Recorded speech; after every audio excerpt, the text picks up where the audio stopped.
मानव शरीर, घोड़े का सिर, चमकदार सफेद रंग, सफेद वस्त्र और सफेद कमल पर बैठे हुए भगवान विष्णु के अवतार, जिन्हें ज्ञान और बुद्धि के देवता के रूप में पूजा जाता है। भगवान विष्णु के 16वें अवतार के रूप का कारण बना माता लक्ष्मी का एक श्राप। भगवान विष्णु के अवतार हयग्रीव नामक एक असुर का वध किया था। क्या ये सब देवताओं की लीला थी? हयग्रीव, जैसा कि नाम से ही स्पष्ट है, उनका सिर घोड़े का था और शरीर मनुष्य का।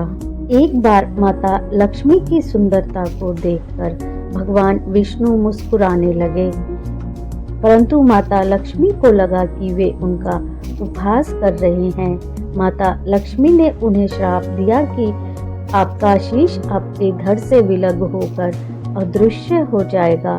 उसी समय प्रजापति कश्यप और उनकी पत्नी दनु के पुत्र और असुरों के राजा हयग्रीव दानव, जिसका सिर घोड़े का और धड़ मनुष्य का था, ने माता पार्वती की घोर तपस्या की, जिससे प्रसन्न होकर माता पार्वती ने उसे वर मांगने को कहा। हयग्रीव ने कहा कि माता मुझे अमरत्व प्रदान कीजिए।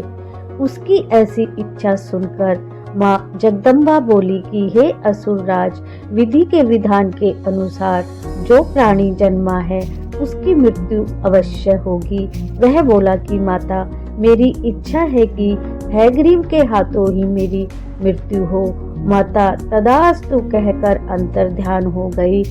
हयग्रीव को लगा कि अब मेरी मृत्यु तो मेरे ही हाथों होगी, अतः मैं अजर अमर हो गया हूँ। परंतु उसको कुछ समझ नहीं आया था और इस वरदान के फलस्वरूप हयग्रीव ने ऋषि मुनियों को सताना शुरू कर दिया और असुर उसके बल पर ताकतवर हो गए। और मधु और कैटभ नाम के दो शक्तिशाली राक्षस ब्रह्मा जी से वेदों का हरण कर रसातल में पहुंच गए। वेदों के रसातल में जाने से संसार में अंधकार छा गया। भगवान विष्णु ने सृष्टि के समय ब्रह्मा को वेदों का खुलासा, इन वेदों की शक्ति को महसूस करते हुए दोनों राक्षस मधु और कैटभ ने वेदों को ब्रह्मा जी से चुरा लिया और उन्हें समुद्र के तल में छिपा दिया। जब ब्रह्मा जी ने पवित्र ग्रंथों को पुनः प्राप्त करने के लिए विष्णु जी से मदद मांगी, इधर देवी से वरदान पाकर हयग्रीव अहंकारी हो गया और ऋषि मुनियों को सताने लगा। देवलोक में उत्पात मचाने लगा।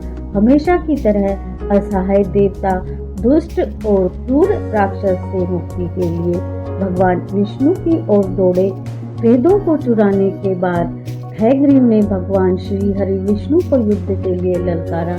भगवान उससे युद्ध करने के लिए गए तो हयग्रीव ने अनेक अस्त्रों के साथ भगवान विष्णु पर प्रहार किया, लेकिन भगवान ने उसके सभी अस्त्रों का प्रतिकार कर दिया और देवी का वरदान हयग्रीव के लिए बहुत शक्तिशाली साबित हो रहा था। लंबे और भयंकर युद्ध के बाद भी राक्षस हयग्रीव अजय रहा। हयग्रीव और भगवान विष्णु का युद्ध काफी लंबे समय तक चला और हयग्रीव और भगवान विष्णु जब युद्ध करते करते थक गए तो दोनों आपसी सहमति से विश्राम के लिए रुके और भगवान आराम करने, स्वस्थ होने और अपनी शक्ति और ताकत को फिर से भरने के लिए वैकुंठ की ओर चले गए। ऐसा कहा जाता है कि वह अपने तने हुए धनुष के ऊपरी सिरे पर सिर रखकर पद्मासन में बैठ गए और गहरे ध्यान में लीन हो गए। सभी देवता चाहते थे कि भगवान विष्णु फिर से युद्ध शुरू करें, लेकिन कोई भी भगवान विष्णु को उनकी योग निद्रा से जगा नहीं सका। तो ब्रह्मा जी ने एक योजना सोची। उन्होंने ऐसे कीड़े बनाए जो धनुष की प्रत्यंचा को काट दें। कीड़ों ने जब प्रत्यंचा कुतरी तो तार जबरदस्त ध्वनि के साथ टूटा, जो पूरे ब्रह्मांड में गूंज गया। लेकिन जिस ताकत के साथ यह टूटा, उसके कारण भगवान विष्णु का सिर उनके शरीर से अलग हो गया और लवण सागर में गिर गया। ब्रह्मा जी की सारी योजना विफल हो गई और परिणाम स्वरूप विनाश हुआ। देवता इस विपत्ति से व्यथित और निराश थे। अब उनकी एकमात्र आशा देवी माँ का आह्वान करना था। उन्होंने समय समय पर अत्यंत आवश्यकता के समय हमेशा उनकी रक्षा की थी, इसलिए सभी देवताओं ने देवी से प्रार्थना की। देवी ने देवताओं की प्रार्थना से प्रसन्न होकर उन्हें आश्वासन दिया कि इस घटना के पीछे एक दैवीय उद्देश्य था। यह उद्देश्य पूरा होते ही भगवान विष्णु अपना रूप वापस पा लेंगे। देवी माँ ने ब्रह्मा जी से एक घोड़े का मस्तक लाने को कहा। ब्रह्मा जी एक नील वर्ण के अश्व का मस्तक ले आए और अश्विनी कुमारों को बुलाया गया। दोनों ने भगवान के धड़ से उस घोड़े की गर्दन का जुड़ाव किया और भगवान विष्णु का हैग्रीव अवतार हुआ।